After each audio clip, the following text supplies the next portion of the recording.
This is page 3 and 4 of the geometry second semester final exam review. So starting at the top of page 3, number 15 says solve for x. The polygon in each pair are similar. So I found two corresponding sides. I set up a proportion, and over here I did their cross product, did inverse operations until I solved for the variable x. Number 16 says make a drawing and use a proportion to solve. So a tree is standing next to a 35-foot high building. The tree has a 23-foot shadow.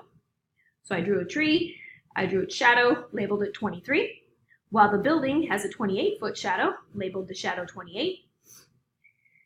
The tree is standing next to a 35-foot high building, so I made the building 35. And the only missing part is how tall is the tree. So I called that x. That helped me set up a proportion. I did the height to the shadow, the height to the shadow, did the cross product, did inverse operations until I solved for the variable. And I didn't write down my final answer. 805 divided by 28. 805. Divided by 28 is 28.75.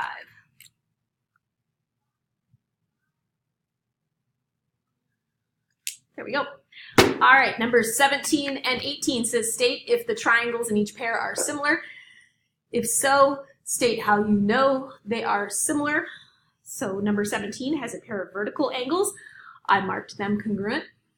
I also know that there's a parallel symbol right here and here that makes this line the transversal. So this angle and this angle are alternate interior angles, and they're also congruent. So I put another pair of congruent angle symbols. So I knew that these two were similar by the angle-angle similarity. Number 18. So I had a pair of vertical angles, and then I had some sides labeled. So I set up a proportion using the shorter and the longer side of this right triangle and the shorter and the longer side of the left triangle. Did the cross product. I got 3,168 for both, so I knew that they were proportional.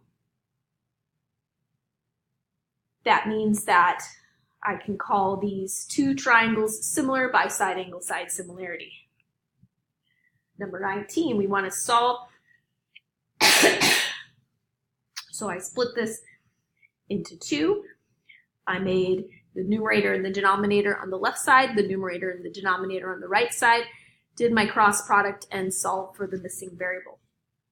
All right, turning to the top of page 4.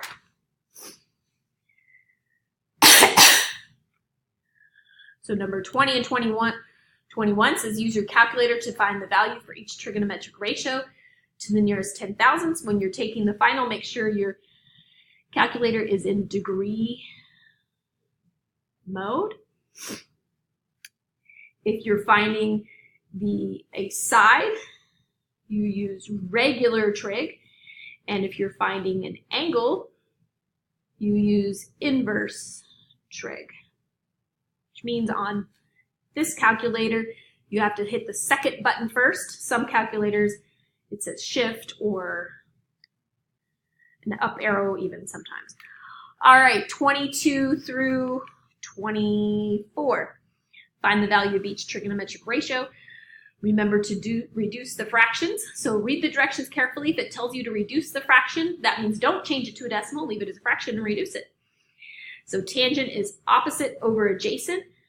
So from angle X, I found the opposite was 8. The adjacent is 6. So I took that fraction and reduced it to 4/3. For number 23, the sine of angle C, I circled angle C. Sine is the opposite, which is 20, over the hypotenuse, which is 25, reduces to 4/5. Number 24 is the cosine of Z, so I circled angle Z. Cosine is the adjacent, which is 9, over the hypotenuse, which is 41. This one can't reduce, but always check it. And numbers 25 through 27 says find the missing side Using sine or cosine, round to the nearest tenths. So from the angle marked 60 degrees, the missing side was the opposite. The 14 is the hypotenuse. So I know I needed to use sine, so I set it up as the sine of 60 equal to the opposite over the hypotenuse. Made it into a proportion by adding a 1 in the denominator, do the cross product, and solve for the variable. Same thing for 26. From the angle given right here, I knew that the 12 was the adjacent, the x was the hypotenuse, so I used the cosine of 42 equals the 12 over the x, made it into a proportion, did the cross product and solved down on 27. Same thing, from the angle given, x is the hypotenuse, x is the opposite, 11 is the hypotenuse, so I needed the sine of 32 equal to x over 11, set it up as a proportion, did the cross product and solved.